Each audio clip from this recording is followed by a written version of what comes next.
fairy tale. 3 weeks later.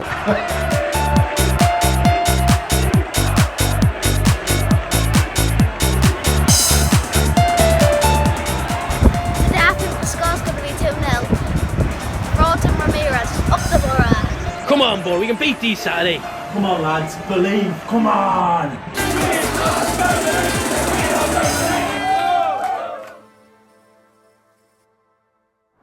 And to keep true to West Bromwich Albion's performance, no fancy starts here on this edition of RedArmy.tv.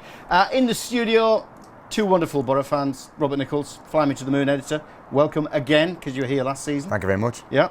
And Joe Nicholson, regular contributor to RedArmy.tv, big Borough fan. And you want us to give us a plug to my YouTube channel, yeah. It's all about the Borough. I do match previews, match reviews on there, so if you fancy checking it out, do feel free. It's all about the Borough. You know where to find Joe. Right, West Brom chaps. Robert, can I start with you? Yep. Not the most beautiful of performances. No. But the unbeaten run continues. Is that what it's all about at this stage? Yeah, definitely. You can divide the season up into chunks at this point when you've got the international breaks, and to go into that first international break unbeaten it does a lot for the confidence. And it would have been brilliant to have won 2 games in a row, which doesn't happen very often, especially with us in the Premier League. Absolutely. But to sort of having the 2 draws and the win, and you've got to be realistic as well. You're playing against a Tony Pulis side that are going to defend at home as well as defend away, and so it's difficult to break down. So avoid being defeated. Yeah, they are pretty dogged. Are you happy with the point, Joe? Yeah, I was happy with the point. I think overall it was a poor game, but it was a decent point. They're the kind of points, especially away from home, that they're going to ultimately keep you away from the relegation zone. It may not be the most glamorous performance, but a point away in the Premier League is never a bad point, especially when you've just got promoted from the Championship. So I was satisfied overall. Well, I'm glad you said that, because it ties in quite nicely to his match report. This is what Joe sent us a little earlier. So, Borough's goalless draw away at West Bromwich Albion was far from the greatest game, but overall it was a very decent point for Aitor Karanka's side. It was another hard-working and disciplined away performance from Borough, who for the most part defended very well. Daniel Ayala came back into defence and looked strong alongside Ben Gibson, while in midfield Adam Forshaw and Adam Clayton did a very good job of protecting the back four. The service up front to Alvaro Negredo was poor though, and the Spanish striker was forced to feed off scraps for most of the game, and when Borough did get the ball into wide areas, their crossing was often quite wasteful. West Brom did start the game quite lively, and they pressed Borough quite high up the pitch in the first 20 minutes. They looked particularly dangerous down the left-hand side through Matt Phillips and Brendan Galloway. But as the game settled, both sides looked happy with a point, and there were very few goal-scoring opportunities. Brad Guzan did have a couple of saves to make, and he kept his first clean sheet of the season. The draw means that Borough have now taken a very respectable 5 points out of 3 games, going into next week's international break. So, no immediate return to action because of the international break, but an immediate return to your tweets. Your thoughts on the West Bromwich Albion game. Daniel Radix didn't play well, but a clean sheet and a point away from home. Peter Swallow, it's not about entertaining, it's about points. I think we've been there. Nathan Wilson, over the moon with a point. Would have taken that before the game. Keith, Smoggy on tour 86. I love the handle. A point is a good result. 5 points on board, good start. Tom Metcalf, I'll always take an away point. And Jeff Patterson, 3 games in, 2 of which away. Happy to have taken 5 points from those 3 games. A couple of more tweets here, fellas. And I'm on a bit of I suppose I'm on a bit of a crusade, because I mentioned this last week. Adam Forshaw, a couple of points been made by the viewers. Paul Harrison, Clayton and Forshaw, main men again.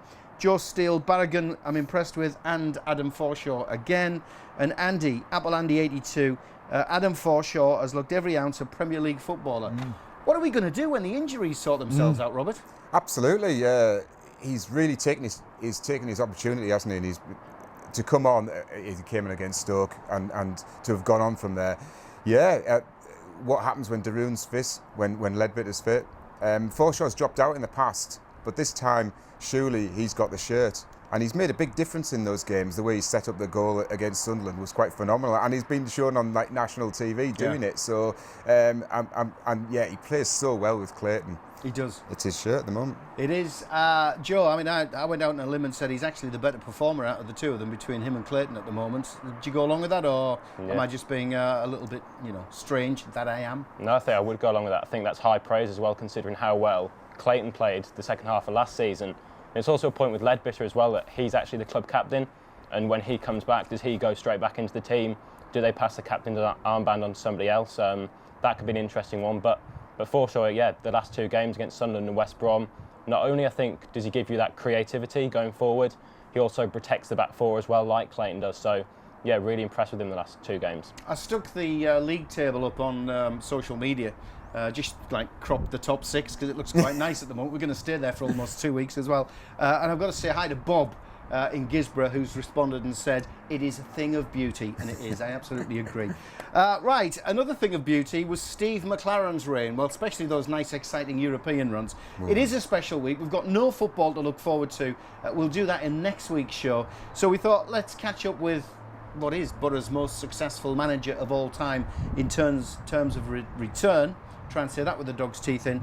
So we sat down on RedArmy.tv with Steve McClaren. This is what he had to say about the decision to first of all join Borough. It's been a while. A long while. Yeah, it does, doesn't it? Let's go through the Borough spell that you had. Obviously, one of the successful runs you've enjoyed. But 2001, you had a choice. We'd heard the likes of West Ham, Southampton were in for a shout for you. Why Borough? Why did you choose Borough? Strange. Yeah, I had a deadline, I think, of midday to say yes or no to West Ham, and Bob Cash, I remember it, great journalist, phoned me up and said, do you fancy going to the Borough? And I said, I've got to make a decision on West Ham. He said, if I can get you and Steve together, do you want to just have a chat? And I said, yeah, I'd have to do it quick.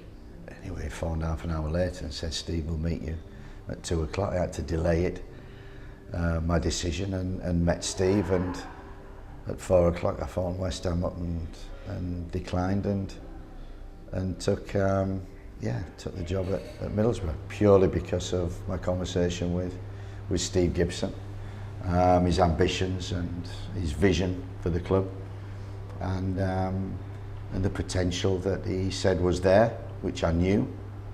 And it was. I always remember Sir Alex Ferguson telling me that, when you're joining a club, when you're leaving Manchester United, he said, you're going to manage. He said, pick the owner, not the club. And that's what I did. I'm very pleased I made that decision. First couple of seasons, there was incremental improvements in the league, weren't there? But Cups brought you the chance to do United, actually, in the first season. You beat your old employer. What was that like? Cups were my saviour in the first 2 seasons. And I come to realise, and it's learning and adapting, I come to realise that really that Middlesbrough was a cup team, really. I just wanted to survive in the Premier League, but he wanted to win a cup. That was part of his vision. And I thought, and I remember first year in the Carling Cup, not really playing a good team and getting knocked out at Ipswich. And he went mad and he said, no, we're a cup team, we field our strongest team, and I learnt from that and made sure I did that. But definitely the first season, we got to the FA Cup semi-final, and that saved me, because the first 4 games we lost and didn't score a goal and conceded 13. I remember them. Pointless and clueless. And I still remember that. But we recovered, mainly because of Steve and his patience, and mainly because of the great staff that I brought with me. We stayed strong. And I said it's going to be difficult at the beginning, but the future's bright because we had a good academy. You did United in that run, didn't you? You put one over on the old employers. We did. We always had a good record. I was talking about that yesterday. We always had a good record against United, home and away. And that was Middlesbrough in general. Yeah. And I always remember, we were struggling, and we beat them 2-0, didn't we, at the Riverside. Laurent Blanc playing, I remember that. And yeah, it was probably the start of what really the borough could be like. You got your hands on that piece of silverware. 128 years the club went without winning a major trophy, beating Bolton 2-1 in the League Cup final in Cardiff. A game all borough fans will remember well. There must have been about 250,000 in the stadium if you talk to them this day and age. What was it like to be part of that, to know that you'd played such an integral part in the club's history? I mean, at the time, I don't think you realise the magnitude and the extent of it. You're kind of in it, and you can't see the woods for the trees. It's kind of embedded, and I think a lot of people like that. When we reflect now, some 10, 12 years later, wow, that was a great time. But at the time, it was a lot of ups and downs, but that was absolutely immense. And it wasn't like kind of unexpected. There was a lot of pressure to actually deliver that trophy because Middlesbrough had been to finals before and failed, so it wasn't a problem getting to the final. So it wasn't, oh great, you've got to a final. It was, you've got to win the final because we've been here before. So it wasn't a first. So we had to go one step further. So that was the pressure. And it was a massive pressure, but it was, again, one of them strange things, in it. I remember going out in a suit, national anthems and all that, going to get changed back in my tracksuit, coming down, we were 1-0 up, and I'm looking at Zenden taking a penalty, 2-0 after about 5 minutes. And thinking we've got to win now. But it was so special. I think that was, again, you get breakthroughs in terms of your careers. No matter what you do in life, you get breakthroughs where you think, oh, I've gone to the next level. And that was great for Middlesbrough and great for myself in terms of, I proved myself that I could go from being a number 2 to a number 1 and achieve something. Did it make your job personally any easier because you'd then gone through that barrier of establishing yourself as a number 1? No, made it harder, made it more difficult, and that's management in football. When you're in it, there's a lot of pressure and to deliver, and most of that pressure is on yourself. So it was a case of, I always remember we won that against Bolton. We flew back here. We were playing on the Wednesday against Birmingham. We played the Sunday. We got back, we're delighted. I think we celebrated for a couple of hours. We come back here, we went home, and we were thinking about Birmingham on Wednesday. And that's the crazy thing about when you're in it and managing, you don't get to enjoy the good moments. 24 hours you celebrate and get on with the next one. And I remember getting beat by Birmingham from the highest of highs to the lowest of lows. It was, I remember so angry after that game. And straight away, that 128 years, first trophy had gone out the window, and you're cursing everybody for the loss against Birmingham. So you don't really enjoy it. It's only now that you can probably savour it a little bit more. I suppose the overriding follow-on from that cup final win from the fans' perspective is, because I remember as soon as the referee's full-time whistle went, I turned to my mate Andy, who I was sitting next to, and I said, "We're in Europe."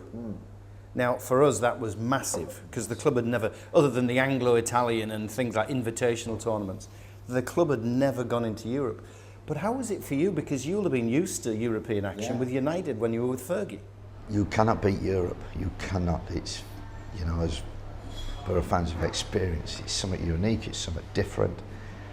European nights are totally different. You remember the first one, Lazio, was absolutely magnificent. And there had been some great nights in Europe. I think that was it was great winning, and then the rest of the season was about just staying on track. If that had been the end of the season, it'd be great, and then we're in Europe, but we still had that, so we had to get to the end of the season.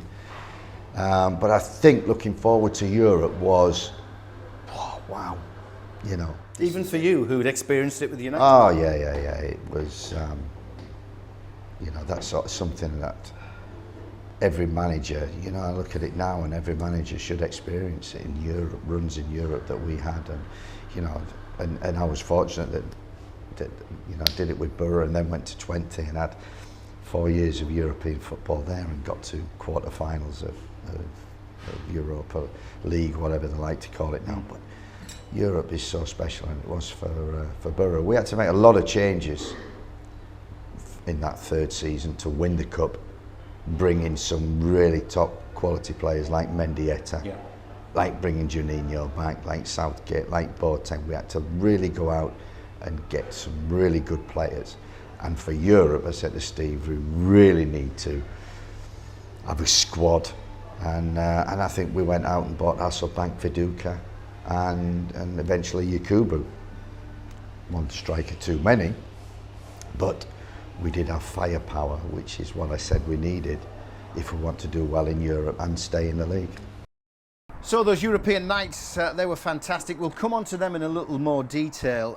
But out of the entire 5 years, Robert, what's your overriding memory of the McClaren era? That he had a hard act to follow, in that he was going in after Robson, and the revolution that had happened at the club, and Terry Venables obviously rescued it. And there was kind of like a hangover period from that, but he did it, and he gave us some of our greatest memories from my generation anyway that we'd ever have, and delivered things that we not just the cup final but European football, and some of the highs, some of the individual games that and the teams that we beat that we'll never ever forget. I thought in the last 2 seasons he never quite a lot of fans never took him to the hearts.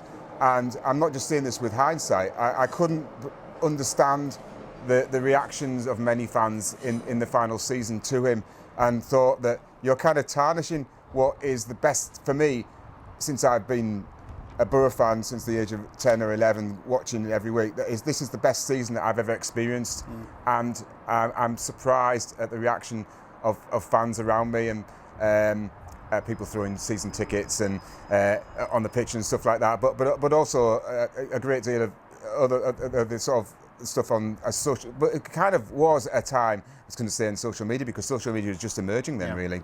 But my overriding memories are just fantastic memories. It was a great time to be a Borough fan. Joe, I know you're a youngster amongst us old guys, but what are your thoughts on that sort of era? What do you remember from the McClaren years? Well, those sort of years were kind of the first memories I really had of Middlesbrough, that UEFA Cup run, the Carling Cup. And they were kind of the games that really got me into Middlesbrough and got me following the team. So I think you only realise now how big it actually was after spending 7 years in the Championship. You know, going head to head in Europe with teams like Roma, was it Steaua Bucharest, teams that are still like regularly getting into the Champions League in the modern day. So that was, I just remember how much it meant to the town being in the UEFA Cup. And I know now a lot of teams kind of dismiss the competition, but I just remember how big it was and how much everyone relished it here. So those memories, I think, obviously were very special for everyone around Middlesbrough, and for me in particular, as I'm sure a lot of other people, really got them to kind of follow the club, and that was only a good thing for Steve McClaren, and really did the area a lot of good. If you're wondering why we're talking about Europe and Steve McClaren hasn't talked about probably the biggest highlight in or the biggest memory, strongest memory of that European run, which were obviously the comebacks, the amazing 4-3s. He's going to talk about it very soon, because we split him into 2 halves. Sorry, Steve.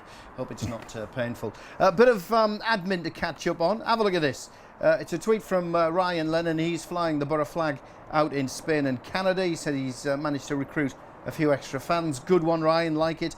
Borough Blog has been in touch. He wants to know, why are we on the top of the Boho 5 building? The answer is we've got to be somewhere, so why not? Chris, he's talking about Sainsbury's. We did a bit on Sainsbury's last week. Chris wants to know, wouldn't there be operational or safety issues with the excuse that Sainsbury's said they can't open the car park if it was full of shoppers? Good point. And we've got to say congratulations while we're on car parking themes. Terry, by the way, from Ingleby Barwick, we did run a competition to come up with Sainsbury's Give Us Your Best slogan. We had quite a few. Terry put in 3 himself. But the one that wins, can't park, won't park. So copy the little fella for him, and obviously an Ali Brownlee, one of our own t-shirts. That was the prize that's up for grabs.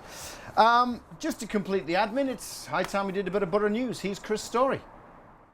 We start with transfer day activity, where Borough have secured the signing of Arsenal international defender Callum Chambers. The 21-year-old England international put pen to paper at Rockcliffe on Tuesday. Chambers has played 58 times in the Premier League for both Arsenal and Southampton. Also coming in is Aston Villa winger Adama Traore.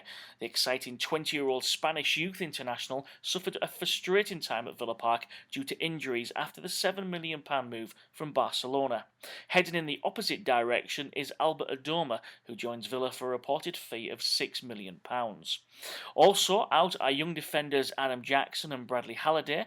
22-year-old Jackson has signed a 3-year deal with Championship side Barnsley, while Halliday has put pen to paper on a 2-year move to Cambridge United.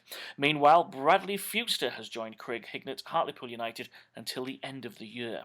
If you have some news and would like to get in touch with the show, you can. Simply email studio@redarmy.tv or use social media where it's Borough Red Army. Thanks, Chris. So, to part 2 of Steve McClaren, the most successful Borough manager ever. We touched on Europe with him and with the guys in the studio. But what about those amazing nights? What about Basel? What about Stour and those phenomenal four-goal comebacks? What was it like emotionally for you?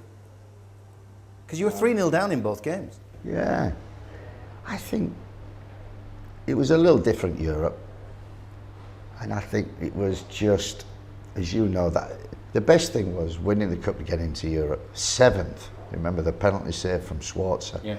They're defining moments in anybody's life, career, football club. We got into it was Europe again, great. We're just happy with being in Europe, and as many games as possible in Europe, as long as we stay in the league, will be great. So the further we went, the more surprised we were feeling and quite relaxed about it. And yeah, them games were special. I always remember the game in Roma, against Roma. That was equally as nail-biting. I think we won 1-0 here. Yeah. And we scored early there.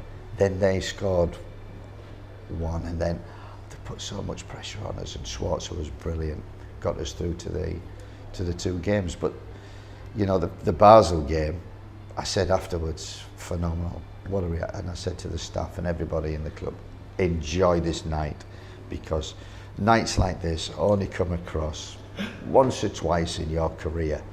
Comebacks like that, fairy tale. 3 weeks later, it happened again. I said, there you go, lightning doesn't strike twice, but it does at the Borough. And phenomenal, unbelievable. But that was purely because, you know, the backing that we had from Steve to get the players that enabled us. We could go and play Yakubu on the left, we could have Hasselbank and Viduka up front, Mendieta on the right, and whoever behind. You know, it was strong. It could score goals, and it was a cup team. You've said 3 times now the backing of Steve. How central, I mean, the fans, obviously, he's God on Teesside. How central was he to your success at the Borough? He could have sacked me many times during the 5 years. In the modern game, I wouldn't have lasted 6 months, you know, so, yeah, Sir Alex, absolutely right. Pick the right owner, and I did, and I think we had our fights and we had our ups and downs, but you know, we kind of stuck together, and 5 years is a long time in football, an eternity now, but he carries on and carries on, and Borough wouldn't be Borough without him, and I wouldn't have had that opportunity without him, so forever we stay in touch. And, you know, great training ground, and now he's done a golf course and a hotel. Yeah, he's doing really well. How about you, Steve? I don't know whether you're aware, you probably are. You were at that time the most successful, well, you are the most successful Borough manager in history of the club in terms of return, but you were also the most successful English manager of the 21st century. I don't know if you know that stat. First English manager to win a major honour since 1996. You were the first English manager to get an English club through to European final since 1984. I mean, do you take pride in what you've taken away from the Borough personally? Oh, absolutely, absolutely. Yeah, they were. At the time, you don't realise it, but you know, them stats, I didn't realise that. But yeah, there were. You know, and the game's changed and football's changed. I've had many experiences since, but yeah, your first one's always special, and to last 5 years, I thought it was very special. But you know, Steve and my staff, you know, to cope with me in them 5 years was a difficult job. You're a hard man to work for. Yeah, I think I was then. I definitely was then. I was. You have to be a little bit crazy to be a manager, and yeah, I had that little bit of craziness in there, and certainly, you know, when you're fighting to establish yourself and to get it, so people around me suffered a lot, but without them, no, I wouldn't have survived. You've mentioned 5 years a couple of times, long time at a club, but for the area, you've been here ever since. Yeah. You've stayed here, despite whether you were abroad, whether you were at Newcastle, England, whatever it was. What is it about the area that's made you stay here? This is the only place I could live after England. This is the only place I could walk the streets. Everywhere I went, I got so much abuse. But here was fine because I was kind of accepted here, and England was England, and you know, all I ever get was, shouldn't have left the borough, or come back to the borough, or something like that. So we like it here, family like it, schools have been very good, the kids have moved on from that, but we've stayed in this area and can't seem to move, and it's kind of a base for us. Good people, great place, and now Borough's back in the Premier League, the place is buzzing again. Got to thank Steve for taking the time to spend what was a chunk of time with us here on RedArmy.tv, but fascinating insight to his time at the Borough. Robert, the thing I've got to go back to are those 4-3s. I was working in America at the time, right, and I flew back for the first one and disappeared back. 3 weeks later, flew back in, not thinking we'd get through to the semis, disappeared back, and then ended up flying back for Eindhoven. I might as well have just stayed, but those comebacks, amazing. I mean, what do you remember of that night or those nights? Well, I remember the setup in being in Basel and looking like we were down and out of the cup and being I remember flying home after the match and totally dejected, and I remember some fans sort of saying, "Well, we're still in it till we," you know, and then then we appeared to be totally knocked out of the whole thing in the first few minutes. And that kind of relaxed everybody because we were out of it. We might as well look. Can we not be humiliated on TV? And then we came back, and then unbelievable. I think Fabio Rockenbach really took that game by the scruff of his neck, as well as all the forwards that scored the goals. He was quite superb. But then to go to Bucharest, and we're in the semi-final. We're that close. And then again, it was like an old-style Eastern European stadium, and a really the atmosphere was really intense. They beat us there, but they started celebrating.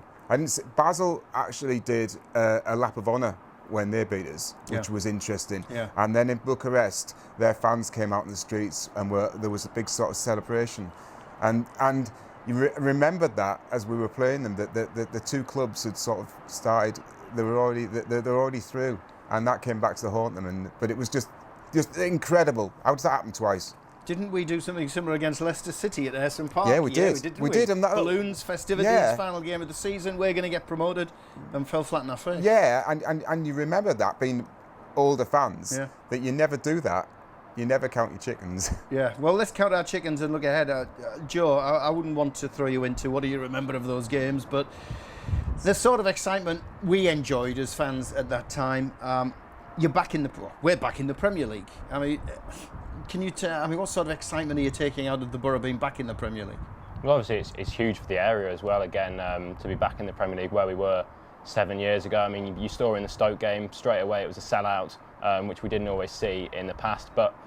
It's obviously huge. We haven't played the big sides yet. We haven't gone into, the Arsenals, the Man Uniteds. We haven't got to that yet. We've kind of had an easy-ish start into the league. So I'm really looking forward to those big games, those big nights on occasions when we are playing the big guns. You know, we're back on TV again now regularly, so really enjoying it that we're back there where we belong, really, I think. Yeah, but no action this weekend, of course. International break. You've got to get used to it when you're in the Premier League, you know. What we will be doing, though, in the meantime, is we did get Steve McClaren to sign a Ali B T-shirt.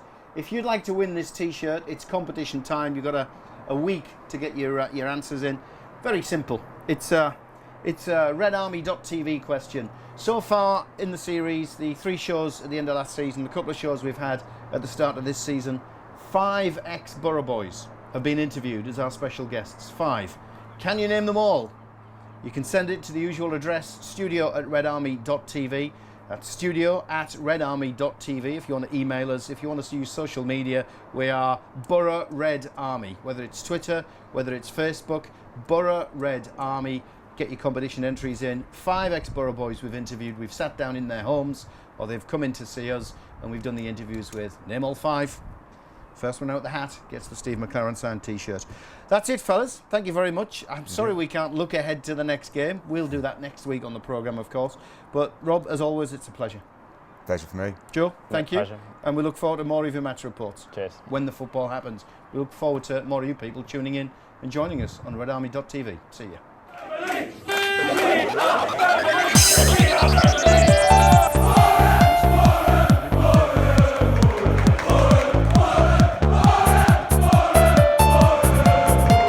Comebacks like that. Fairy tale. 3 weeks later.